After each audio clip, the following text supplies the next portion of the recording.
A kú déédé àsìkò yìí.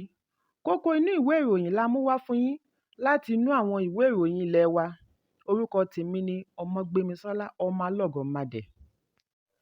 Gómìnà ìpínlẹ̀ Èkó Babájídé Sanwó-Olú ti júwe ààrẹ àṣẹ̀ṣẹ̀yàn Bọ́lá Ahmed Tinubu gẹ́gẹ́ bí akíkanjú akọni tí Ọlọ́run fún ní ìmọ̀ àti òye fún ìwúlò gbogbo ẹ̀dá alààyè àti orílẹ̀-èdè. Ó ní oríire ni ó jẹ́ fún orílẹ̀-èdè Nàìjíríà gẹ́gẹ́ bí ẹni tí àwọn èèyàn dìbò yàn láti darí ìjọba tiwantiwa. Nínú àtẹ̀jáde tí amúgbálẹ́gbẹ̀ẹ́ rẹ̀ Gbóyèga Akọ́ṣílẹ̀ bu ọwọ́ lù ní Sanwó-Olú ti kí ààrẹ àṣẹ̀ṣẹ̀yàn náà fún ayẹyẹ ọjọ́ ìbí 71 years tí ó ń ṣe lónìí. Ó tẹ̀síwájú wípé Tinubu ti fi ara rẹ̀ jìn fún ìṣiṣẹ́sìnlú Èkó àti Nàìjíríà. Ìdí nìyí tí àṣeyọrí gẹ́gẹ́ bí ààrẹ ṣe jẹ́ èrè rẹ̀ fún iṣẹ́ takuntakun tí ó ti ṣe. Ẹ̀kúnrẹ́rẹ́ ìròyìn yìí wà nínú ìwé ìròyìn Punch tó jáde lónìí.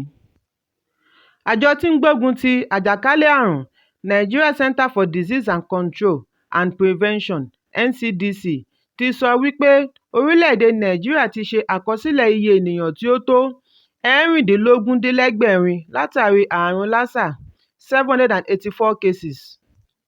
Nígbà tí 142 ti gbẹ́mìí mì káàkiri ìpínlẹ̀ 23 states. Lórí ẹ̀rọ abánidọ́wọ́ wọn ní NCDC ti fìdí ẹ̀ múlẹ̀ wípé àkójọpọ̀ wọ̀nyí wáyé láàárín ọjọ́ 1 oṣù kìíní ọdún yìí títí di àkókò yìí.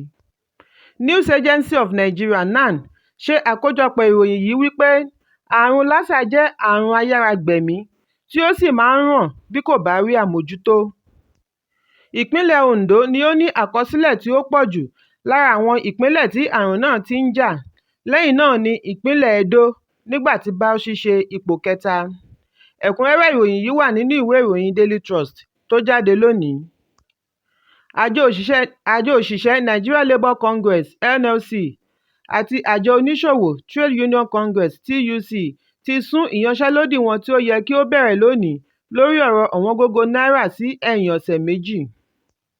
Àwọn méjèèjì yìí fẹnukò wípé àwọn fẹ́ fi ọ̀sẹ̀ méjì yìí wo bí owó ṣe wà ní ilé ìfowópamọ́sí kí àwọn tó mọ ìgbésẹ̀ tí ó kàn. Ààrẹ NLC Joy Ajaero àti ààrẹ TUC Festus Osifo kéde ìgbésẹ̀ yìí níbi ìpàdé olú ilé ìgbìmọ̀ wọn tí ó wáyé lánàá nílùú Àbújá.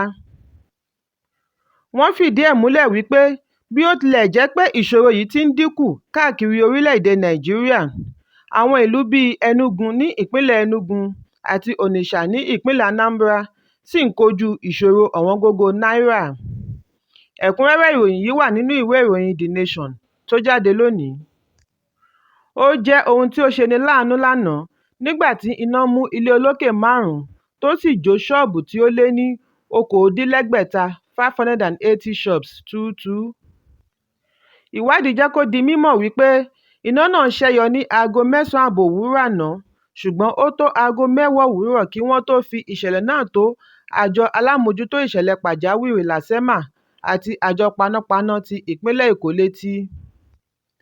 Ọjà àti dúkìá ọ̀pọ̀lọpọ̀ mílíọ̀nù ni ó bá ìṣẹ̀lẹ̀ iná náà lọ tí èèyàn 8 sì farapa.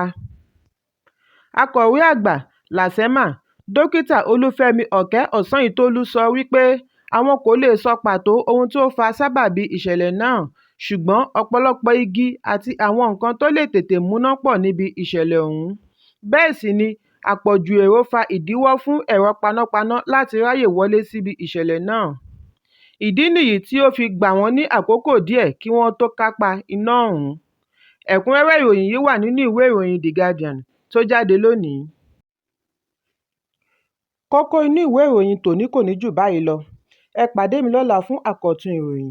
Kí a tó lọ, ẹ má ṣaláì fi àríwísí yín ránṣẹ́, ìyẹn comment, kí ẹ sì bá wa subscribe sí ojúnà wa lórí YouTube kí Kókó Inú Ìwé Ìròyìn lè máa tẹ̀ yín lọ́wọ́ ní kíákíá.